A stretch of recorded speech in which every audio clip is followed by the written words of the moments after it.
Expired. I yield back. Thank you. Gentleman from Ohio, Mr. Ryan, for 5 minutes. Thank you, Mr. Chairman. I'd just like to thank each of the witnesses for their testimony and their contribution to trying to solve this problem.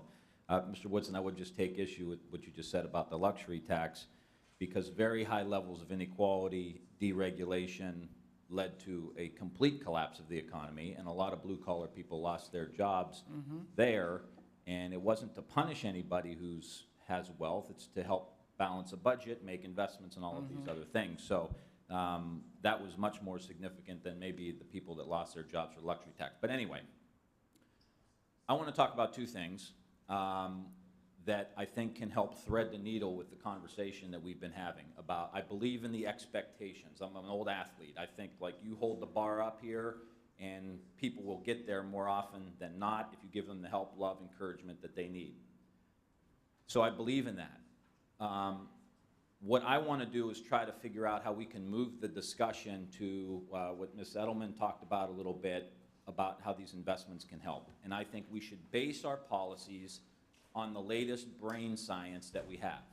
How does a child's mind function? What's going on in there? And we fortunately have a lot of technology today that can help us understand that. And what we've come to understand over the past few years is that we have all these different regions in our brain. One of the regions is the old part of the brain called the amygdala. And the amygdala does our fight or flight or freeze. And when we're under very high levels of stress, our amygdala gets very activated, and we go into fight or flight.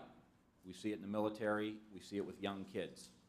When that part of your brain gets very activated, it starts to shut down the prefrontal cortex.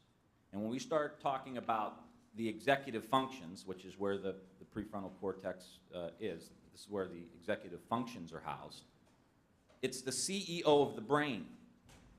And I think we need to figure out how we can help people, young kids, deal with this issue. Because the high levels of stress, violence, whether it's hunger, inequality in these neighborhoods, is activating this particular part of the brain that we know about, and it's shutting off their prefrontal cortex. So you want to talk about what's the secret sauce. The secret sauce is how do you get that prefrontal cortex to operate and function in a positive way. And it's a little bit of what we were talking about. Love, kids feeling cared about, safe. That calms the amygdala and allows you to access your prefrontal cortex. So these programs are important. There's another program that's out there, or an approach, called attention training, or mindfulness-based stress reduction. And this particular process has been proven to calm the amygdala down and reshift the brain to be able to access your prefrontal cortex. There are studies that actually show areas of the amygdala that, because they were so active, actually got smaller, because as they used this mindfulness-based stress reduction practice, there was less activity in the amygdala, and that part of the amygdala actually shrunk. This is an approach that I think can help us give the kids the awareness that they need. I know we've talked about coping skills, and Bishop, you said both internal and external. These kids have to know what's going on inside of themselves. And so we need to give them the tools that increase awareness to know what's going on inside of themselves and what's happening outside of themselves. And I would just encourage all of you to take a deep look at this practice. Okay. This is something that the Seattle Seahawks did in the past year, and I'm not sure I would share that example if they didn't win the Super Bowl, but they did. So I'm happy to share it with you.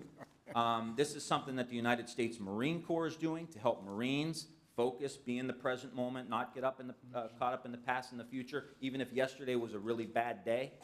So I want to encourage you to look at the programs that are using some kind of mindfulness-based stress reduction to help these kids. Secondly, I just want to talk about food. We just talked about an entire farm bill that continues to subsidize food that is making children sick. We have an epidemic of diabetes in the United States. In the next few years, half of the people in the United States are either going to have diabetes or pre-diabetes. And if we don't have a farm bill that starts focusing on fruits and vegetables, edible classrooms, gardens, healthy food, regional farming, making sure that young kids have an opportunity to access, getting rid of food deserts, investing in urban ag, This all is part of a poverty program that will lift everybody up. And so I wanted to just take my 5 minutes, not necessarily to ask a question, but as we wind it down, to just share my thoughts. Thank you We so much. certainly appreciate the anatomic instruction. Sure you do, Doctor. Thank you. Mr. Yarmouth for 5 minutes. Thank you, Mr. Chairman. I'd also like to thank the witnesses